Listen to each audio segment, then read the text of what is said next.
good morning, good morning. Saan ka man lupalop ng mundo ngayon, no? Binabati kita. Good morning, good afternoon, good evening. No, kung ano man ang oras mo diyan sa kinakatayuan mo ngayon. So, binabati kita. Yan nga, no?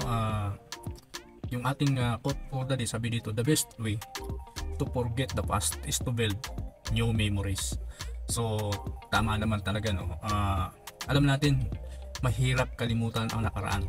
Kaya huwag kang manatili diyan, no? Huwag kang manatili diyan. Instead na iisipin mo, no, ang mga nakaraan, mag-build ka na lang ng future journey mo. Para maiwan mo ito, no, sa mga mahal mo sa buhay.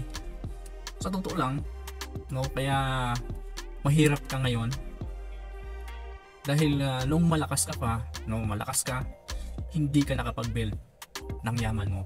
Okay? So, hindi ito madali. Hindi ito madali i-build. Mahirap ito i-build. Sa totoo lang, napakahirap. Pero kung may pangarap ka sa pamilya mo, may pangarap ka sa mga anak mo, at sa pamilya mo, sa buong circle ng pamilya mo, kung may pangarap ka, kaya mo itong gawin. Samahan mo ng mga action, samahan mo magawa para ma-reach mo yung mga goals mo sa buhay. Kasi kung mananatili ka lang dyan, no, sa bahala na kasi ganito, mahirap lang naman ako. Hindi totoo yun na sinasabi mong mahirap ka. Kaya unang-una mong baguhin yung pag-iisip mo, yung mindset mo. Huwag kang mag-stuck dyan sa kahirapan kasi walang growth dyan, no?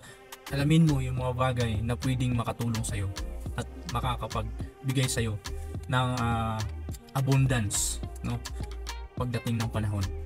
Okay, kaya ko ito nasabi dahil galing ako sa kahirapan. Isa akong mahirap na pamilya na gustong makawala dyan sa kahirapan. Dahil lahat na kahirapan, no, na-experience ko na, no, sa probinsya namin, napakahirap ng buhay.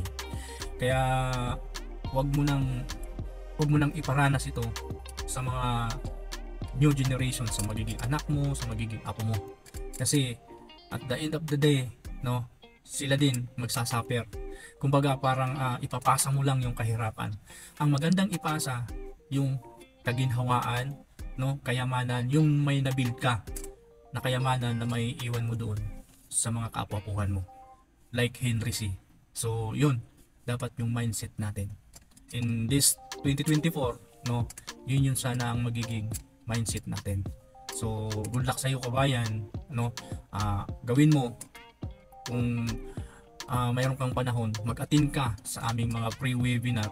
Message mo lang ako sa aking Facebook account sa Messenger. Message mo lang ako para mabigay ko sa iyo yung mga pre-trainings na maa-avail mo at para mapakinggan mo na rin yung mga live na training talaga.